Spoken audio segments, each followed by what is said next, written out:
जय हिंद। इस वीडियो में हम देखेंगे कि ट्रेन के छत पर लगी ये जालीनुमा आकृति आखिर ये क्या करती है और चोरी से बचने के लिए रेलवे ने अपने पंखों को 110 वोल्ट क्यों कर दिया, और ट्रेन का जो एसी होता है ये कितने टन का होता है, इसकी क्षमता कितनी होती है, और ये इसके नीचे इस तरह से सिलिंड्रिकल ड्रम क्यों लगाए रहते हैं। कोच के बाहर यहाँ लिखा रहता है साइड फिलिंग, इसका मतलब क्या होता है, और यहाँ लिफ्ट हियर क्यों लिखा जाता है। रेलवे अपने ट्रेनों में से इस तरह के स्क्रू कपलिंग को हटाकर सीबीसी कपलिंग को क्यों करना चाह रहा है, और ट्रेन के अंदर लगे इस लाइट्स का मतलब क्या होता है जो बीच में लगे रहते हैं। साथ ही रेलवे अपने टॉयलेट को जो सीडीटीएस टॉयलेट थे इसको हटाकर ये अभी कन्वर्ट करने जा रहा है बायो टॉयलेट में। रेलवे अपने आधुनिक ट्रेनों से इस साइड बूफर को क्यों हटा दिया, और ये क्या करते थे साइड बूफर, अब नए ट्रेनों में ये साइड बूफर को क्यों नहीं लगाया जा रहा है। आप देखे होंगे किसी ट्रेन के साइड में यहाँ पीले रंग की पट्टी बनाई गई है, जबकि आप इस ट्रेन में देखेंगे तो यहाँ कोई भी पट्टी नहीं बनाई गई है। किसी ट्रेन के आप बोगी पे देखेंगे तो ऐसे लाइनिंग ये क्यों खींची गई रहती है, इसका मतलब क्या होता है। ट्रेन में सफर के दौरान आप ट्रेन के छत पर इस तरह एक जालीनुमा आकृति देखे होंगे, इसे रूफ वेंटिलेटर कहते हैं। आपको पता है कि गर्म हवा हमेशा ऊपर की ओर जाती है। जब ट्रेन में भीड़ ज्यादा हो जाती है तो उसमें गर्म हवा बनने लगती है, और ये गर्म हवा ट्रेन के ऊपर जाती है, जिस वजह से इसको निकालना जरूरी है, नहीं तो ट्रेन डिसबैलेंस होकर दुर्घटनाग्रस्त हो सकता है। तो इस हवा को बाहर निकलने के लिए जाली दे दिया जाता है, और इसको ऊपर की ओर ट्रेन के ऊपर देखेंगे तो इस तरह से निकलने का रास्ता दे दिया जाता है, और उसको केवल इस तरह से ढक दिया जाता है कि बारिश के दौरान डायरेक्ट पानी अंदर ना आए। तो इसे हम लोग रूफ वेंटिलेटर सिस्टम कहते हैं। आप एक और चीज देखे होंगे कि ट्रेन के पंखे या बल्ब आपके घर में बिजली से नहीं चल सकते हैं। इसका सबसे बड़ा रीजन क्या है कि पहले लोग ट्रेन की लाइट पंखे चोरी करके लेके चले जाते थे, तो रेलवे ने दिमाग लगाया। रेलवे ने कहा कि लोगों को घर में या तो 220 वोल्ट की एसी करंट रहती है, और लाइट कट जाती है तो लोग डीसी चलाते हैं। तो डीसी अमूमन 12 वोल्ट का रहता है, मीडियम लेवल की कोई भी मशीन 24 वोल्ट की बड़ी चीजें रहती हैं, और 5 वोल्ट के छोटे छोटे खिलौने वगैरह रहते हैं।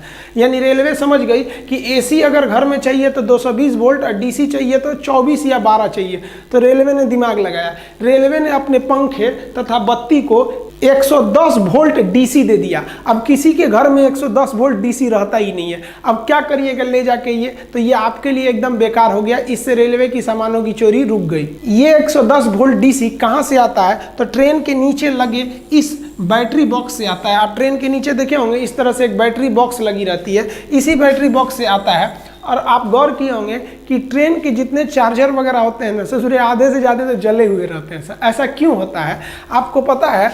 पावर इज इक्वल टू होता है voltage into current, P is equal to V into I. यानी अगर आप वोल्टेज को कम करिएगा तो धारा यानी करंट बढ़ जाएगा। अब ट्रेन में 110 वोल्ट रहता है और घर में 220 वोल्ट, यानी ट्रेन का वोल्टेज कम है, तो वोल्टेज कम होने से उसमें धारा बढ़ जाती है। इस वजह से तार के जलने की समस्या ज़्यादा बढ़ जाती है। इसलिए आप देखेंगे ट्रेनों में लिखा रहता है कि रात 10 बजे से सुबह 6 बजे तक मोबाइल इत्यादि को चार्ज में न लगाएं। ऐसा इसलिए लिखा जाता है कि चार्ज में लगाकर अगर आप सो गए हैं तो ज़्यादा देर तक उसमें सप्लाई रहेगी, तो बहुत ज़्यादा धारा जाने से उसमें आग लग सकता है। कोच के अंदर की बैटरी को स्ट्रेंथ को चेक करने के लिए इस तरह से एक इंडिकेटर लगा दिया जाता है। आप ट्रेन में देखे होंगे ऐसे इंडिकेटर लगे रहते हैं। ग्रीन का मतलब एकदम मेंटेन है बैटरी, कोई दिक्कत नहीं है। येलो चार्जिंग मूड में रहती है, और अगर रेड जलने लगा है तो समझ जाइएगा कि भाई आपका जो बैटरी है वो डिस्चार्ज हो रहा है। ट्रेन कोच का जो बैटरी होता है वो डीसी देता है, और ये जो डीसी होते हैं ये कम वोल्टेज पे दिए जाते हैं, लगभग 110 वोल्ट पर दिए जाते हैं। आपको पता है कि जब भी वोल्टेज कम रहता है तो धारा ज़्यादा हो जाती है और वहाँ शॉर्ट सर्किट का डर होता है। आप ट्रेन पर पायदान के पास देखिएगा, एक और लिखा रहता है साइड फिलिंग और एक और लिखा रहता है लिफ्ट हियर। वो कहीं भी लिखा रहता है, मतलब जनरली ये पायदान के पास लिखा जाता है। इसका मतलब क्या होता है, तो पहले लिफ्ट हियर समझिए। लिफ्ट का मतलब उठाना, यहाँ से उठाइए, यानी यहीं से बोगी को उठाया जाता है ऊपर कोच को अलग करने के लिए। जैसे मेंटेनेंस के लिए ट्रेन जाती है तो उसके बोगी को उठा लिया जाता है, मतलब कोच को उठा लिया जाता है, अब बोगी को साइड में कर दिया जाता है। तो उठाने के लिए आखिर कहां पर आप क्रेन फंसाइएगा, वहीं ना फंसाना होगा। पता चला कहीं और फंसा देंगे तो अंदर का कोई इंस्ट्रूमेंट टूट जाएगा। तो फंसाने वाले जगह को इंडिकेट करने के लिए लिखा रहता है लिफ्ट हियर। यहाँ देखिए उठा लिया गया, ये ऊपर उठ गया, और इसकी जो बोगी जिसमें चक्कर रहता है उसे बोगी कहते हैं, बोगी बाहर निकल जाएगी। अब साइड फीलिंग का मतलब समझते हैं। साइड फीलिंग का मतलब होता है, साइड मतलब इस साइड से फिलिंग मतलब भरिए, ये पानी भरने के लिए जगह दिया होता है साइड फिलिंग, ताकि टंकी में पानी को आप भर सके। पानी भरने की व्यवस्था रेलवे के हर स्टेशन पे नहीं रहते हैं, बड़े बड़े स्टेशनों पर इसकी व्यवस्था रहती है। इसके लिए आप देखेंगे 4 इंच मोटा एक पाइप रहता है, जिसमें से ये फ्लेक्सिबल पाइप निकले रहते हैं। इन पाइप की मदद से हम यहाँ से रेलवे का कोई स्टाफ इस साइड फिलिंग जहाँ रहता है वहाँ उस पानी को भरने लगता है। ये पानी कहाँ जाता है, तो ये उस कोच के टंकी में जाता है। एक कोच में 4 टंकी रहती है, 2 इस साइड के बाथरूम में, हर बाथरूम की टंकी अलग रहती है, तो 2 इस साइड में 2 इस साइड में रहती है, यानी टोटल 4 टंकी रहती है। और एक टंकी की जो कैपेसिटी होती है वो 500 लीटर रहती है, और इसको भरने में 20 मिनट का समय लगता है। तो ये आप देखिए टोटल कैपेसिटी कितनी हो जाएगी, 500 लीटर की एक रहती है, ऐसे ऐसे 4 टंकी रहते हैं, क्योंकि 4 बाथरूम रहता है एक डिब्बे में, तो टोटल 2000 लीटर इसमें भरा जाता है। लगभग 20 मिनट में इसे भर दिया जाता है। ये रेलवे स्टाफ का काम होता है कि जैसे ट्रेन आके लगेगी तुरंत उसको भरना है, इसीलिए उसे ढूंढना ना पड़े, ताकि ट्रेन लेट ना हो। वहां स्पष्ट लिख दिया जाता है साइड फिलिंग, यहीं से आप उसको भरिए। लेकिन ससुरा एक दिक्कत आ गया, एसी का जो डिब्बा होता है ना, उसमें यहीं पर एसी लगा रहता है। अब बताइए, जहां टंकी बनाना था वहां एसी लग गया, अब क्या करेंगे। एसी के डिब्बों को देखिएगा तो इस साइड में ये थोड़ा सा पचके होते हैं, यहाँ पे देखिए ये थोड़ा सा, ये ना ये साइड से ये थोड़ा सा पचका हुआ है। क्यों पचका है, क्योंकि वहां टंकी नहीं है, वहां पर क्या लगा हुआ है, एसी। जबकि आप नॉर्मल ट्रेनों को देखेंगे जिसमें एसी नहीं है, वो एक बराबर रहते हैं सब। अब यहाँ एसी लगे होने की वजह से हमको टंकी कहीं और सेट करना पड़ेगा, इसीलिए टंकी नीचे सेट कर दिया जाता है, जिसे 2 ड्रम सिलिंड्रिकल टाइप के दिखाई देते हैं, जिसे वाटर टैंक है, इसी में से पानी का यूज किया जाता है। अब ये जो एसी लगे होते हैं इसे हम कहते हैं रूफ माउंटेड पैकेज यूनिट। ये 2 ठो एसी होते हैं, एक इस दरवाजे के ऊपर होते हैं, एक उस साइड के दरवाजे पर होते हैं। हर एसी की क्षमता 7 टन होती है, इसलिए एक ट्रेन के कोच में एक डिब्बे में 2 एसी है, अतः 7 दूनी 14 टन इनकी क्या हो गई, क्षमता हो गई। ये चलते हैं 415 वोल्ट के 3 फेज एसी सप्लाई से। इन्हें जनरेटर द्वारा दे दिया जाता है 3 फेज एसी सप्लाई। देखिए ट्रेन के जो पानी भरा जाता है, जनरली किसी डिब्बे में ऊपर की ओर टंकी रहता है, जबकि एसी वाले में नीचे रहता है। इस पानी को अमूमन कोई पीता नहीं है, ज्यादातर लोग हाथ वगैरह धोने या बाथरूम के काम में इसे लेते हैं। अब बाथरूम से रेलवे को बहुत बड़ा दिक्कत था, लोग बाथरूम करते थे, टॉयलेट बाथरूम, तो उनका जो वेस्टेज था वो पटरी पे गिरता था, जिससे पटरियों को जंग लग जाता था। तो जो पहले के जमाने के ट्रेन थे ना बाथरूम, उसमें ओपन डिस्चार्ज सिस्टम था, यानी अगर कोई टॉयलेट बाथरूम गया तो उसका टोटल भी वेस्टेज है पटरी पर गिरेगा। इससे 2 समस्या, एक पटरी पे जंग लगता था, दूसरे जब रेलवे स्टेशन पे ट्रेन खड़ी रहती थी और उसमें कोई बाथरूम में गया है तो रेलवे ट्रैक पर बहुत ज्यादा गंदगी होने लगती थी। बड़े स्टेशनों पे तो इसे सफाई कर दिया जाता था, लेकिन छोटे स्टेशन पर साफ करने की कोई व्यवस्था नहीं थी। इससे बचने के लिए रेलवे ने ओपन डिस्चार्ज सिस्टम को बंद किया। आप देखे होंगे पहले के ट्रेन में एक पाइप ऐसे लटका रहता था नीचे साइड में, ओपन डिस्चार्ज, इसमें कोई रोकने के लिए कोई व्यवस्था नहीं थी, सीधे नीचे गिर जाता था। इसके जगह पर रेलवे इस राउंड शेप के टंकी को लाया, बाथरूम को सेट किया, जिसे कहा जाता है control discharge toilet system, shortcut में कहेंगे तो CDTC। ये क्या करता है, ये टॉयलेट को कंट्रोल करके रखता है जब तक कि ट्रेन प्लेटफॉर्म को ना छोड़ दे। अब इस ससुरा को कैसे पता चलेगा कि ट्रेन में प्लेटफॉर्म को छोड़ दी, तो इस पे एक सिस्टम लगा रहता है कि जब तक ट्रेन की स्पीड 30 नहीं हो जाती है, 30 किलोमीटर पर आवर, तब तक इसके अंदर से डिस्चार्ज का ढक्कन खुलेगा ही नहीं कि बाहर नीचे गिरे। लेकिन इस विधि द्वारा आप गंदगी को रोक सकते हैं, लेकिन गंदगी थोड़ी दूर पर तो हो ही रही है और ट्रैक को भी ज्यादा खतरा हो रहा है क्योंकि उस पर जंग लग रहा है। इसके लिए 2011 में DRDO ने एक बैक्टीरिया के मदद से एक टॉयलेट को बनाया, जिसे हम कहते हैं बायो टॉयलेट। बायो टॉयलेट आप देखे होंगे आजकल हर एक ट्रेन में मिलेगा, एक चौकोर डब्बा लगा रहता है इस साइड में, इसके अंदर कई ठो पार्ट बने रहते हैं, उसमें बैक्टीरिया जीवाणुओं को डालकर DRDO भेजी रहती है। ये क्या करते हैं, हमारे टॉयलेट बाथरूम को उसको डिकम्पोज कर देते हैं, उसको छोटे छोटे टुकड़ों में तोड़ देते हैं, डिकम्पोज कर देते हैं और गैस बनाकर वो निकल जाते हैं। इसमें किसी तरह का मेंटेनेंस भी नहीं है, ट्रैक पे गंदगी भी नहीं होगी और ट्रैक भी जंग लगने से बच जाएगा। अतः अभी के समय में जितने भी टॉयलेट है वो DRDO द्वारा बनाए गए बायो टॉयलेट का ही यूज हो रहा है। ये सब आउटडेटेड हो चुके हैं। बायो टॉयलेट की एक खराबी है कि अगर उसमें आप कलम या कुछ कचरा प्लास्टिक डाल देंगे तो बैक्टीरिया अच्छा से काम नहीं कर पाएंगे, इसलिए लिखा रहता था कृपया इसमें कचरा न डालें। लेकिन हिंदुस्तान के लोग को इतना समझ है, ससुरा पानी तो डालते ही नहीं है, सर कचरा कैसे हटा देगा सर, जाएगा सर तो उसमें किसी किसी का नाम लिख देता है सर बाथरूमों में। तो इसलिए रेलवे ना इसमें कचरा ना जाए उसके लिए इसके फ्लश पे एक तो जाली लगा देती है। देखिए आप किसी भी टॉयलेट के सीट को देख के नहीं बता सकते हैं कि वो बायो टॉयलेट है या फिर ओपन डिस्चार्ज है या फिर वो CDTS है। ये तो एक सीट है बैठने के लिए, इसे वेस्टर्न कल्चर का कहते हैं, ये इंडियन कल्चर कहते हैं। अगर आपको पता करना है कि टॉयलेट कौन सा है फिर तो आपको कोच से बाहर आना पड़ेगा और नीचे का देखना पड़ेगा कि कौन से प्रकार का टॉयलेट है। हालांकि आजकल जितने भी देखने को मिलेंगे वो सब के सब बायो टॉयलेट ही लगाए जा रहे हैं। नीले रंग वाली ICF कोच में बिजली बनाने के लिए उसके अंदर अल्टरनेटर लगाया जाता था जिससे उसकी स्पीड कम हो जाती थी, इसलिए नए जमाने के LHB कोच में अल्टरनेटर हटाकर एक जनरेटर कार दे दिया जाता है जिसे एक्स्ट्रा में जोड़ दिया जाता है। ये जनरेटर कार जो होता है 750 वोल्ट की बिजली बनाता है जो 3 फेज का AC करंट होता है, जबकि ट्रेन में सबसे ज्यादा बिजली की खपत AC में होती है और AC भी जो होता है वो 415 वोल्ट ही लेता है। तो आप कहेंगे कि ये 750 वोल्ट क्यों बनाया? तो देखिए जब करंट को आप दूर सप्लाई देते हैं तो कुछ वोल्टेज लॉस होता है, इसलिए ये 750 वोल्टेज बनाता है कि ताकि AC कोच तक पहुंचते पहुंचते वो 415 वोल्ट मिल जाए। लंबी दूरी के ट्रेन में एक पेंट्री कार होता है जिसमें खाना बनाया जाता है, उसमें इस तरह से खाना बना दिया जाता है और आपको सर्व कर दिया जाता है खाना। लेकिन बहुत से ऐसी ट्रेन है जिसमें पेंट्री कार नहीं होता है तो उसे ऑन बोर्ड कैटरिंग यानी बड़े स्टेशनों से खाना डायरेक्ट रेडीमेड बनाकर और उसमें सर्व किया जाता है। ट्रेन के किसी किसी डब्बे पर आप टॉयलेट के पास इस तरह से लाइनिंग देखते होंगे, ये जनरल बॉगी को दर्शाता है कि ये बॉगी जनरल है, इसमें कोई भी घुस सकता है, रिजर्वेशन की जरूरत नहीं है। जनरल बॉगी की एक और पहचान होती है कि इसमें 3 दरवाजे लगाए जाते हैं। 3 दरवाजे इसलिए लगाए जाते हैं क्योंकि इसमें भयानक कोच के पूरा भीड़ होता है, एकदम भयानक, एकदम देखिए ना, अतः यह भीड़ जल्दी से निकल जाए और जल्दी से एंट्री कर जाए इसलिए इसमें 3 दरवाजे दिए जाते हैं। स्लीपर में केवल 2 दरवाजे दिए जाते हैं एक साइड में। एक चीज आप गौर किए होंगे कि जनरल बॉगी या तो शुरू में लगाता है या तो लास्ट में लगाता है, यानी अमूमन दोनों साइड में लगाता है, बीच में जनरल नहीं रहते हैं, बीच में स्लीपर बॉगी को लगाया जाता है और AC को। देखिए स्लीपर बॉगी में अगर हम 3 दरवाजे देंगे तो उसमें सीट की संख्या घट जाएगी, इसलिए उसमें 2 ही दरवाजे दिए जाते हैं और स्लीपर में भीड़ भी कम रहता है। दूसरा स्लीपर का अगर आप लॉन देखिएगा तो एक से दूसरा जुड़ा रहता है।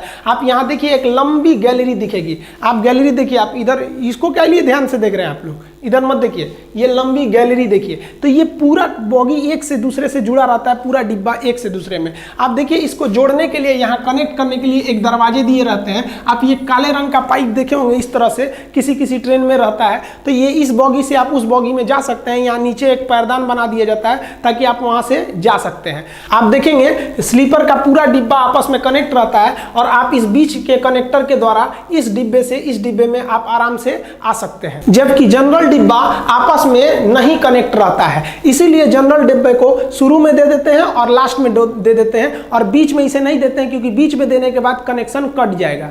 रेलवे के कुछ डिब्बों पे देखे होंगे साइड में यहाँ आपको पीले रंग से कॉर्नर को रंग देता है और कुछ डिब्बे को पीले रंग से नहीं रंगता है। इसका मेन ये रीजन होता है, ये कॉपलिंग को दर्शाता है। देखिए कॉपलिंग क्या होता है, 2 डिब्बे को जोड़ने के लिए एक कॉपलिंग का प्रयोग करते हैं। यहाँ पर पहले जमाने के जो नीले रंग के डिब्बे थे उसको जोड़ने के लिए स्क्रू कॉपलर का प्रयोग करते थे, यानी इस डिब्बे को और इस डिब्बे को जोड़कर एक हुक से इस स्क्रू को कस दिया जाता था। इसमें समस्या क्या होती थी, कसने का तो कस दिए, जब ट्रेन चलती थी तो उसमें तनाव रहता था, लेकिन जब ट्रेन रुकती थी तो रुकने के बाद से ये स्क्रू नीचे हो जाता था और ये डिब्बा उस डिब्बे पर चढ़ने का डर होता था, टकरा मत जाए। तो इस टकराने को रोकने के लिए इसमें 2-2 ठो साइड बफर लगाए जाते थे। ये साइड बफर ये इतना सब रहता है, बचपन में हम लोग कहते थे कि चुंबक है। ये चुंबक नहीं है, स्प्रिंग है कि अगर ट्रेन रुक गई स्क्रू कॉपलिंग से तो ये डिब्बा उस पर ना चढ़ जाए, तो ये इस पे चढ़ेगा तो ये साइड बफर जो है आपस में टकराएंगे, इसमें स्प्रिंग लगा रहता है, ये कुछ अंदर घुस जाएगा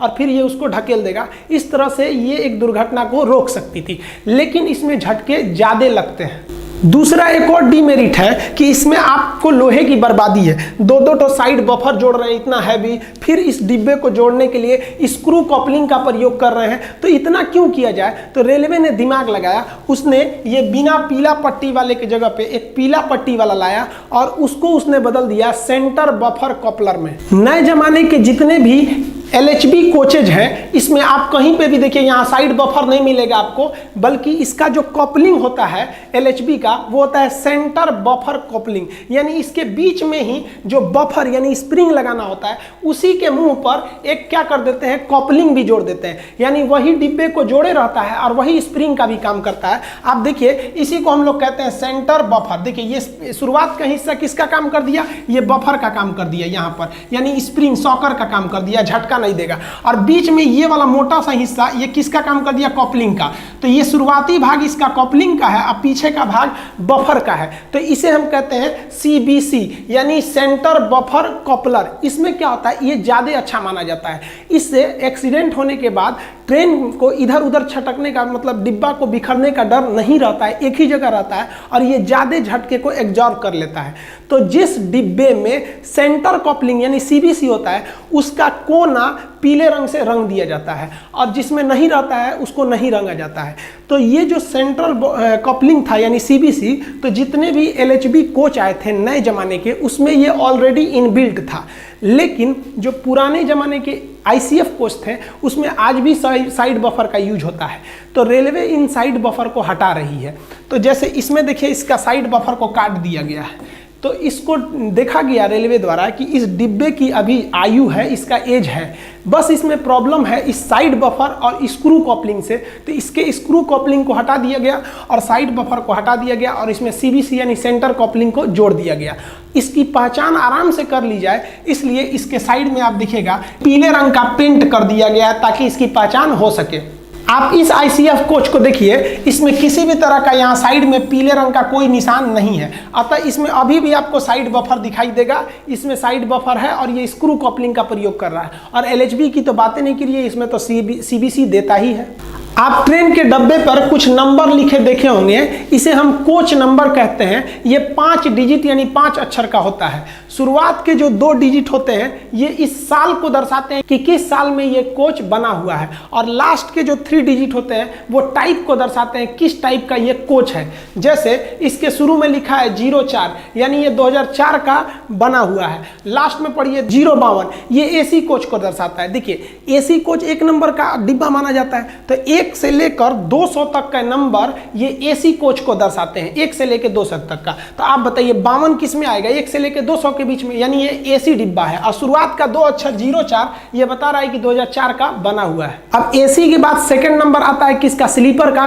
तो 1 से 200 AC हो गया, तो 200 से लेकर 400 तक स्लीपर होगा, स्लीपर बोगी 200 से 400 होगा। अब देखिए इसमें लिखा है 98 335, तो 98 क्या है कि ये डिब्बा भैया 1998 का बना है, 335 तो ये 200 से 400 के बीच में आएगा। ये कौन सा है, तो स्लीपर को ये दर्शा रहा है। अब स्लीपर के बाद आता है आपका जनरल। तो जनरल कहां से होगा, तो भाई 1 से 200 AC हो गया, 200 से 400 स्लीपर हो गया, तो 400 से लेकर 600 के बीच में आपका जनरल डिब्बा आ जाएगा। आप यहां पर ये लिखा है, हम यहां बड़ा लिख देते हैं 12429, तो ये कब का बना है, 2012 का। 429 देखिए 400 से लेकर 600 के बीच में आएगा, अतः ये जनरल डिब्बा है। जनरल डिब्बे की 2 और पहचान आपको बता दी है कि आपके दरवाजे इसमें कितने दिखाई देंगे, 3 दरवाजे इसमें दिखाई देंगे, साथ में साइड में यहां इसे लाइनिंग भी दिखाई देगी। अब 600 से 700 चेयर कार को दर्शाता है। देखिए ट्रेन में जब भीड़ ज्यादा हो जाए और सबको रिजर्वेशन नहीं दे पाती है तो कम दूरी के लिए चेयर कार दे दिया जाता है। उसमें काफी अच्छा चेयर होता है, आरामदायक होता है, फ्लाइट के जैसे जन शताब्दी हो गया, इसमें केवल आपको बैठने के लिए यही मिलेगा और इसका भी रिजर्वेशन होता है। तो वो चेयर कार के डिब्बा को दर्शाया जाता है, कहां से, 600 से लेकर 700 तक के चेयर कार को दर्शाया जाता है। जैसे यहां लिखा है 02-615, अब बताइए 2002 की बनी है, 615 तो इसी के बीच में आएगा। ये जन शताब्दी ट्रेन है और ये चेयर कार डिब्बा को दर्शा रहा है। अब 700 से 800 तक का नंबर जो होता है वो सीटिंग कम लगेज को दर्शाता है। जब कभी रेलवे को ऐसे डिब्बे भेजने रहते हैं कि जिसमें ज्यादा सामान नहीं ले जाना है, तो क्या करते हैं, उस डिब्बे में आधा बैठने का जगह बना देता है सीटिंग के लिए और आधा लगेज को बना देता है, और इसी को हम लोग कहते हैं सीटिंग कम लगेज। इसका नंबर 700 से 800 के बीच में होता है। आप यहां पढ़िएगा लिखा है 08701, तो आप बताइए 701 तो 700 और 800 के बीच में ही आएगा, अतः यह सीटिंग कम, लगेज है आधा, जो लगेज होगा और आधा में आदमी बैठेंगे। तो इसको जनरली रेलवे क्या करती है कि इसको विकलांग श्रेणी में डाल देती है, क्योंकि हैंडीकैप की संख्या कम होती है तो उनको इसी में डाल देती है कि भाई आप इसमें सेफ रहिए। तो ये आप इसको पहचान सकते हैं, ये 2008 का है। अब जिस भी डिब्बे के ऊपर 800 से ज्यादा का नंबर लिखा रहता है तो या तो वो चिट्ठी ले जाने वाली बोगी होगी या तो पेंट्री कार वाला होगा। जैसे ये देखिए पेंट्री कार में क्या लिखा 805, तो 805 ये नहीं 800 से ज्यादा है, तभी तो क्या लिखा है भाई पेंट्री कार का 800 से 5 है। जैसे यहाँ आप पढ़िए तो 15 का मतलब क्या है भाई 2015 का है, 857 800 से ज्यादा जनरेटर कार है। तो 800 से ज्यादा में या तो पेंट्री कार होगा या तो फिर मेल वाला होगा जो चिट्ठी ले जाता है, या तो जनरेटर कार होगा।